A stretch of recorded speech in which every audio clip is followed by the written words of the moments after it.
This video is the part of the full course Dagger Hill Dependency Injection Masterclass, which you can find in the Udemy and also you can find in the Arbington.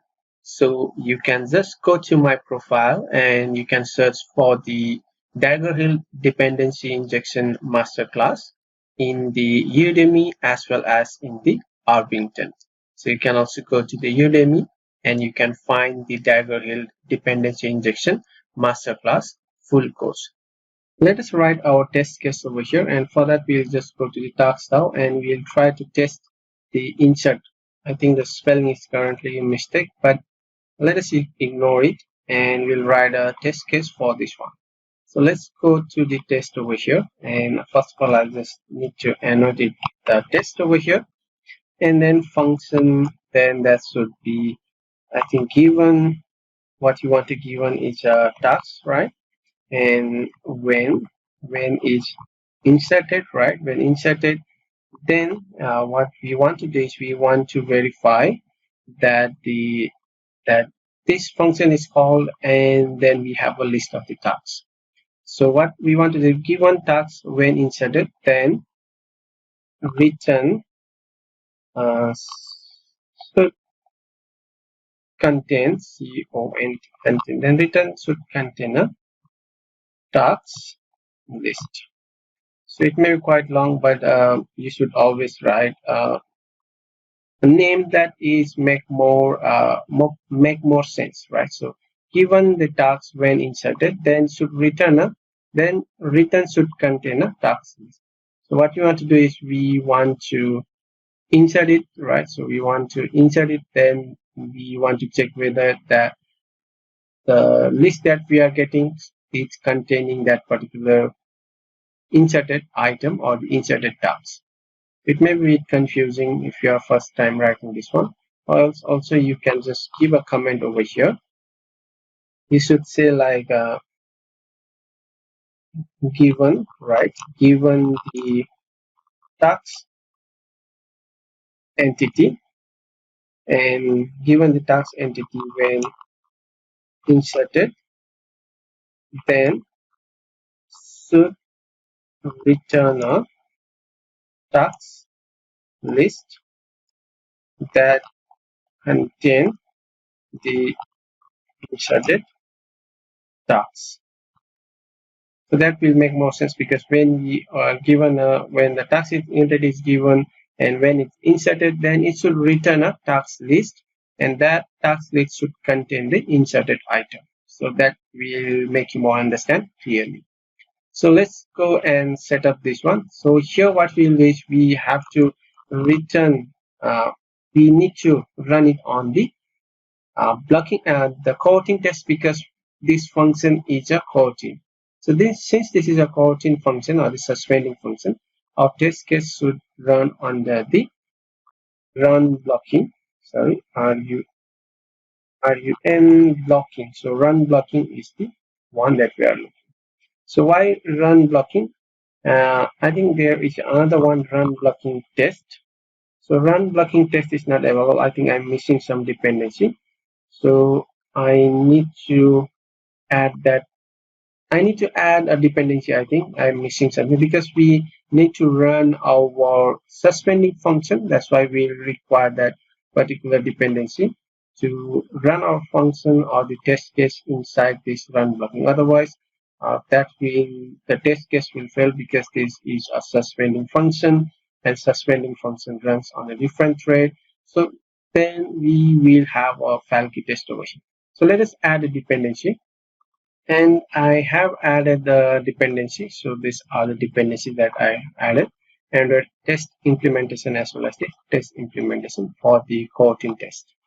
So let us go back, and that should be imported over here, and then we have removed that particular error.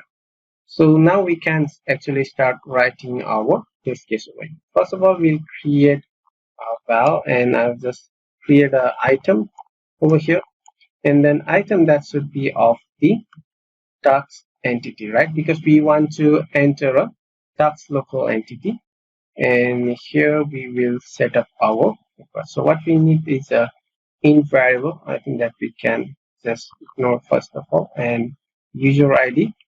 So user ID, let us give as a integer value of a 1, and then second we have a title, and then we'll just call it as a test title 1, and then we have another one as a body, right?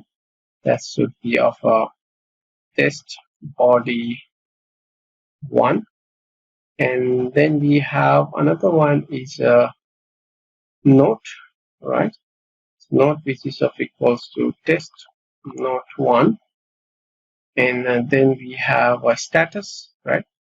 Status which will be of equals to like let's say started, and then we have another one created at, and sorry, it should be of a created at, and we can just give some, I think I'll just give us as an empty, and also the updated as empty string over here. So I think that should be fine. So let me try to arrange it properly over here, and so you can see it clearly, and created and the updated date. So what it is missing over here, it is missing something, right? So ID is it missing, so which means that I need to pass the ID over here. So for that I'll just pass the ID, sorry, it should be of the what, the advanced, I need the ID, and that should be of the, what I need is of the 0. So okay, so that should be fine. And then we have an item that should, we are going to insert it, and then when we have the item, then I should call the DAO dot the insert, and then here insert I need to add the item, right? So item that we have, this should insert the item. And now what we want to do is we want to verify that the inserted item. So first I can just say val and the result, and that should give us the result of the inserted item over here. And then we will also check for the another one.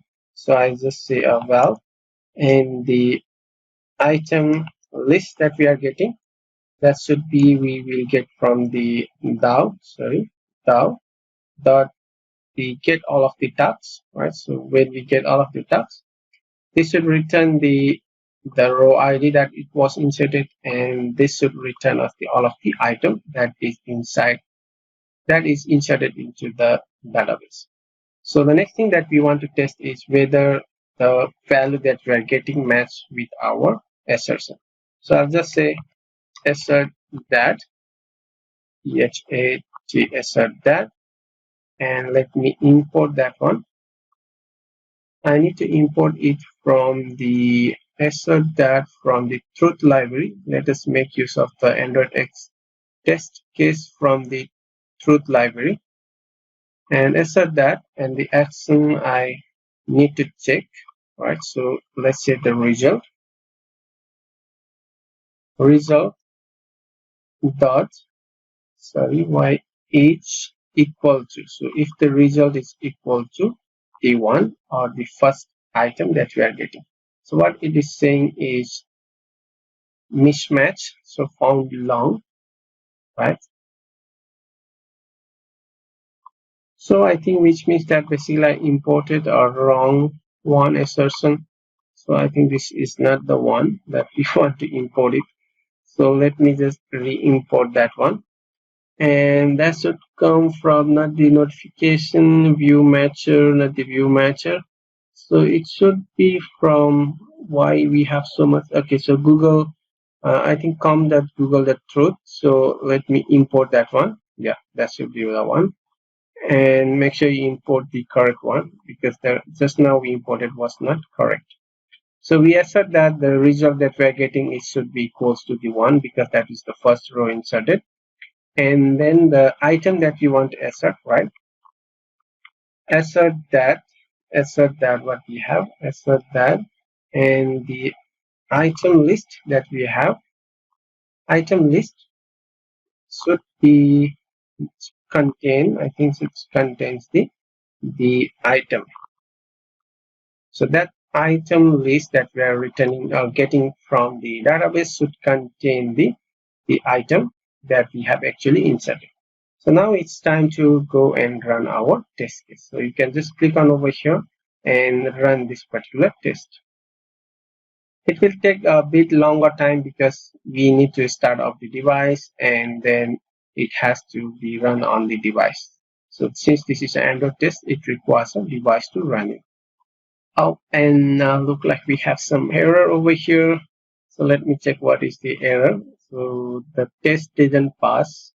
So let me go and check.